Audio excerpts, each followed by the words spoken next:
The first things you'll need to make your gussets is obviously you're going to need your fabric that you're going to use to make the bag, or whatever it is, pillowcase, whatever you want to make that you want to square the bottom corners of. You're going to need some kind of a clear measuring tool like I have here, and I think this is called a quilting square. I'm not real savvy on what to call everything. I got my own little names for it. And then you're going to need some pins. You're going to need a pencil. You're going to need an iron. You want to iron your fabric. You don't ever start on a project and leave the fabric wrinkled, because the measurements won't come out right. It will be a nasty mess. So anyway, I'm going to show you some different ways to do gussets on a bag. And the first thing I've done, now what I have here is, I didn't want to use all my good fabric and I had some old pillowcases that I was going to throw out, so that's just what I'm using for this project, just to show you guys how to do it. And I've already cut out a square, and just for the purpose of doing the video, I just laid this quilting square on top of here, traced it and cut it out with right sides facing together. And that's really hard to tell because, like I said, these are old faded pillowcases. So anyway, that's how you would want to start always. If you're going to sew something and turn it, this is going to be right sides facing, sandwiched together. Okay, and also in this video, you're going to need a sewing machine and thread, obviously. And you'll notice that in the video, I'm going to use a dark thread on light fabric. I'm only doing that so you can see what I'm doing. So if you imagine that this is the bag that you're going to sew, the first gusset, get rid of that remote. The way I'm going to do this first gusset, I'm sorry guys, it has been a little while since I did a tutorial, and I'm kind of so anyway, if this was my bag for this first gusset sample that I'm going to show you, I'm going to sew down the sides and across the bottom. I'll do the sewing and then I'll come back and show you the next step.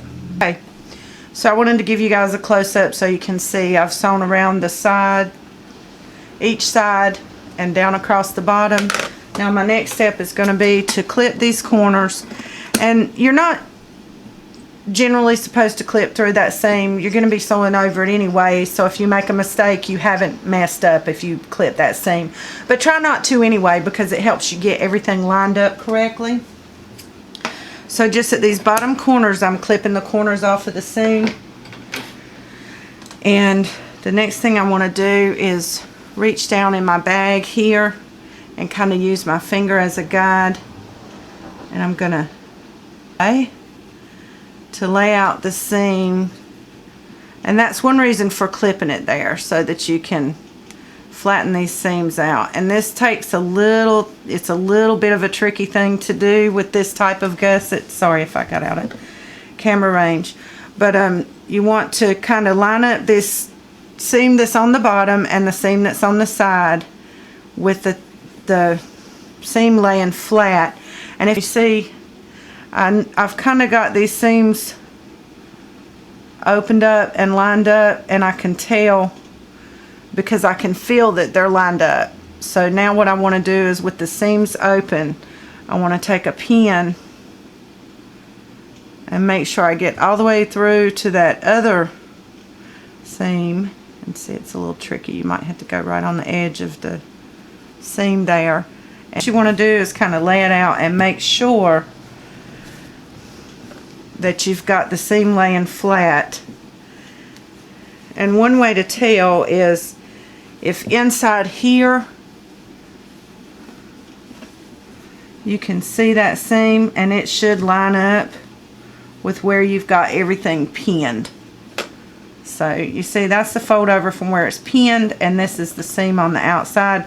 And you kind of want to pull that open, because if you don't, you're gonna sew over it, and it's going to have a pinch in it when you turn the bag out. So after doing a little working and maneuvering, you can get it right. So once you got those seams all lined up and everything looks nice and flat the way you want it, make sure that the corner of the other side is pulled out before you do any sewing. And all of this right here needs to be pulled out as much as you can get it. And then you can take your little doohickey here, and it's really hard to tell exactly how wide your gusset will be at this point.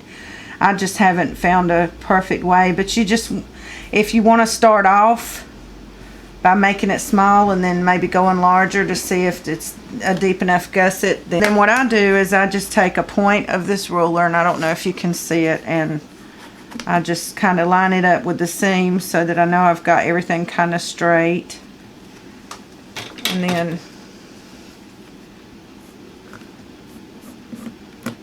take your pencil and mark across, and you, so I'm going to sew across this, and then I'll show you how to make the next gusset without having to worry about how do I get them the same size and all that. And this is actually not my favorite gusset to do, so, but I'm kind of showing you the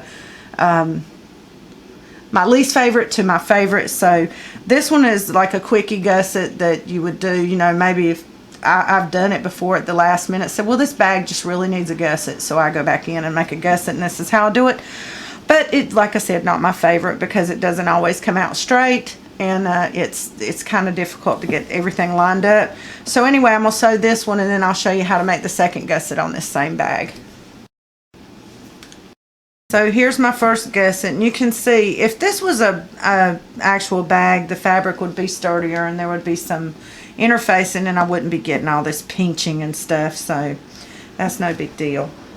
So then I want to clip this about 1/4 of an inch from the edge, and I'm going to save this piece. So what I'm going to do is the same thing with this one. I'm going to get everything laid out flat, and then I'm going to pin it. Okay, so now that I've got the other side laid out, I can kind of lay this first one on top of it, and I know that I cut about 1/4 of an inch. If you're not comfortable with doing it this way, you can be more precise. There are tools you can buy that are more, you know, you can make that angled cut. But what I'm going to do is just, I'm going to kind of leave a little mark there so I know where that was. I don't know if you guys can see it, but I can. And I'm going to go just above that about 1/4 of an inch and mark it off. And then I'm going to sew that and cut it, and then your gussets are done. This is our last one for this gusseted bag, and I did want to mention to you guys to make sure to backstitch at each end because this is the finished product, and if you don't backstitch and make sure you get all the way to the edge, you're going to have some little holes, or your seams might come undone if you don't backstitch. So then we're just going to take the pins out, cut this one up to about, leaving about 1/4 of an inch, and then let's turn it out and see how that turned out.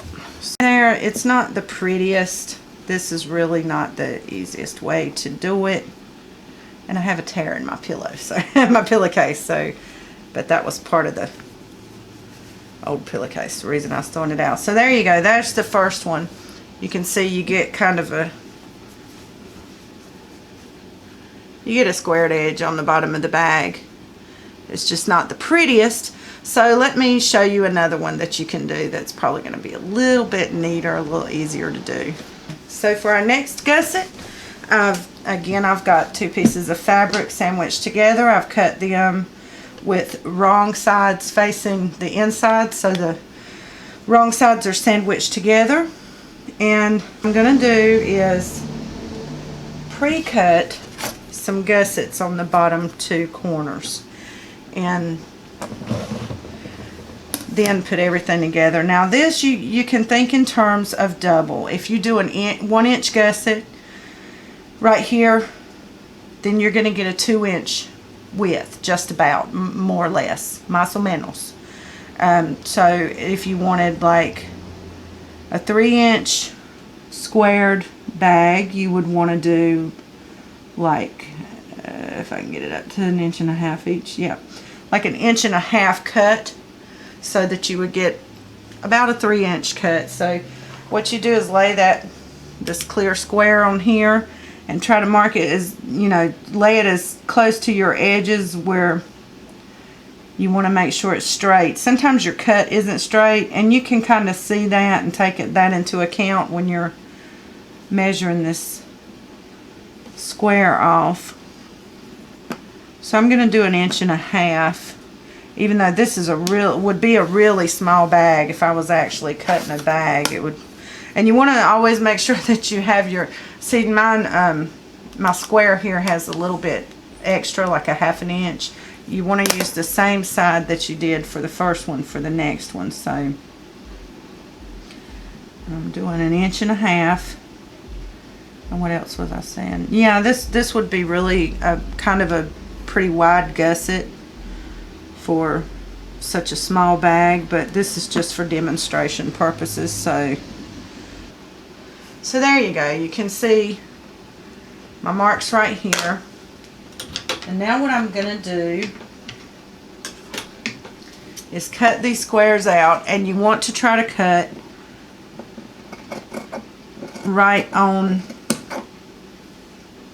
the marks that you made, and you don't want to go over, you know, you don't want to cut through the fabric past those marks. You don't want to cut through the fabric past those marks. I'm sorry guys, I'm trying to watch what I'm doing here and work at the same time, and sometimes I forget I'm out of camera range. So I'll do this one again on camera so you can see it. So I just want to cut up to that mark and don't go past it. You're going to have a gash in your bag and it'll look terrible.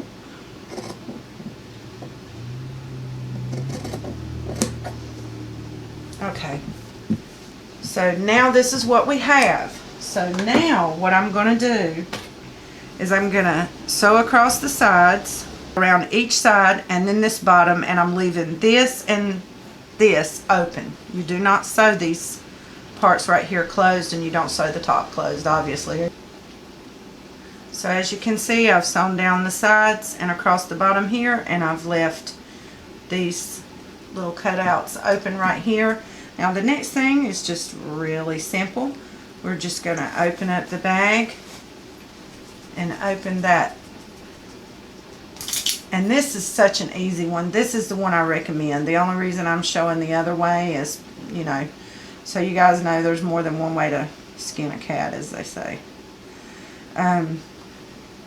So we just want to open up our seams.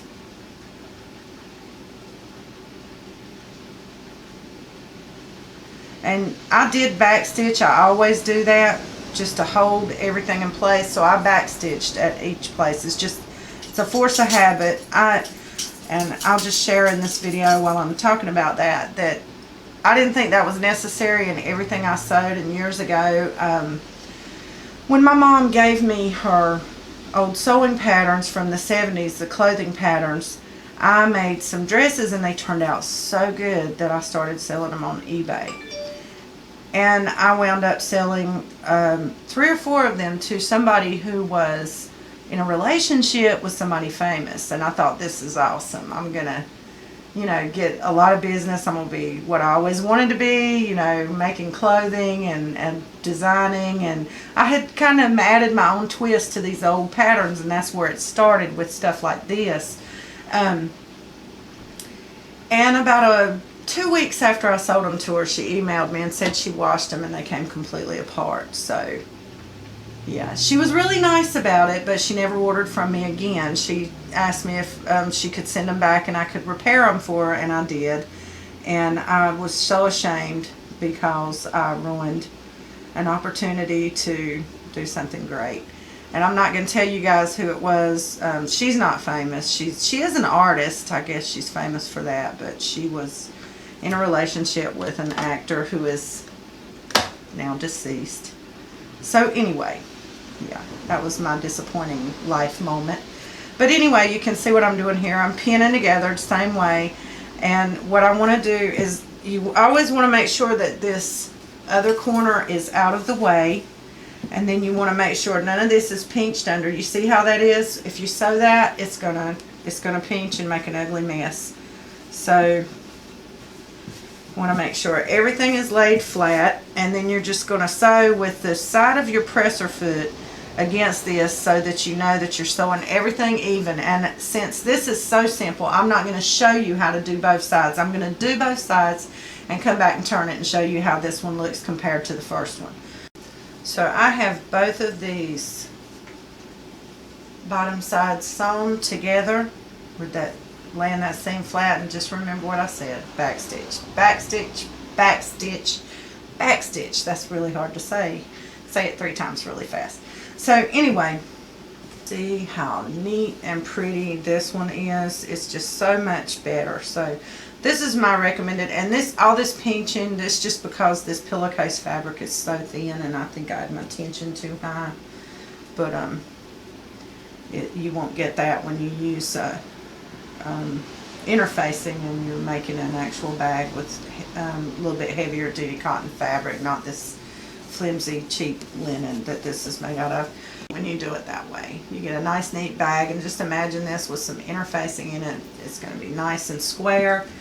And the first one is, you know, just not as neat. You get some bowed corners and things, just really hard to get it neat. So this is the best way to do it.